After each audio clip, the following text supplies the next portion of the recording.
Photo হৈছিলে। মোৰ নাম সত্যেন্দ্ৰনাথ প্ৰধানী।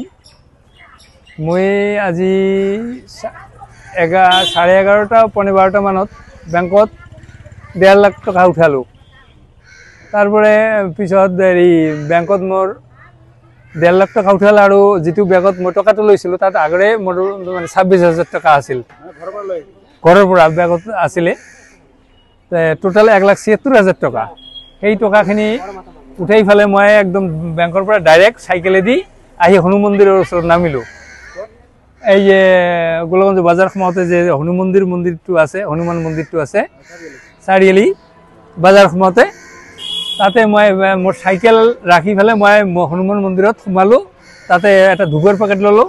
তাতে টিউবৱেলত হাত মুখ ধুই ধূপৰ পেকেটটো দি হনুমান মন্দিৰত সেৱা জনাওঁতে উঠাৰ পিছত একদম হাত গা মোৰ একদম মানে একদম জ্বালা আৰম্ভ কৰিলে। খোজাওঁতে উঠি দেখো এইফালে মই যে বেগটো যে ৰাখিছিলোঁ বেগটো নাই।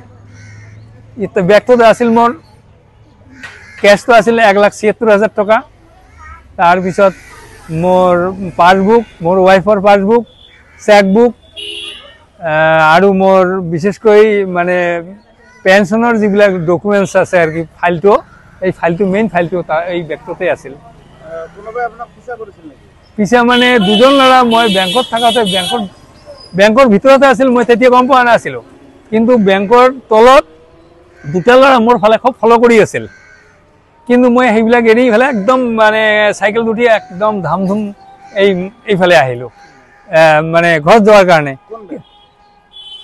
এই ষ্টেট বেংকৰ পৰা, গোলগঞ্জ ষ্টেট বেংকৰ পৰা ডাইৰেক্ট মই ঘৰত যোৱাৰ কাৰণে আহিলোঁ। কিন্তু মনত উঠিলে মানে মোৰ এইটো অভ্যাস, মানে এই যাওঁতে মন্দিৰত কিবা টকা উঠালে সেৱা কৰি যাওঁ, কিবা এটা দি যাওঁ, ধূপৰ পেকেট হওক কিবা হওক। হনুমান মন্দিৰত সোমাওঁতে এই ধূপৰ পেকেটটো দি উঠাৰ পিছত, সেৱা কৰি উঠাৰ পিছত কি হ'ল, একদম গোটাই গা মুখ একদম খুজুতি আৰম্ভ কৰিলোঁ, মানে তত নাপোৱা হৈ গ'লোঁ। তাৰপিছত এইফালে উঠি দেখোঁ যে টকাৰ বেগটো যে এইফালে ৰাখিছ, এই টকাৰ বেগটো নাই।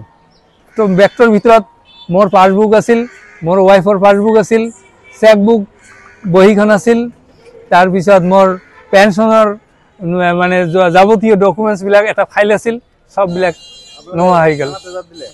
দিলোঁ, থানাত এজাহাৰ দিলোঁ।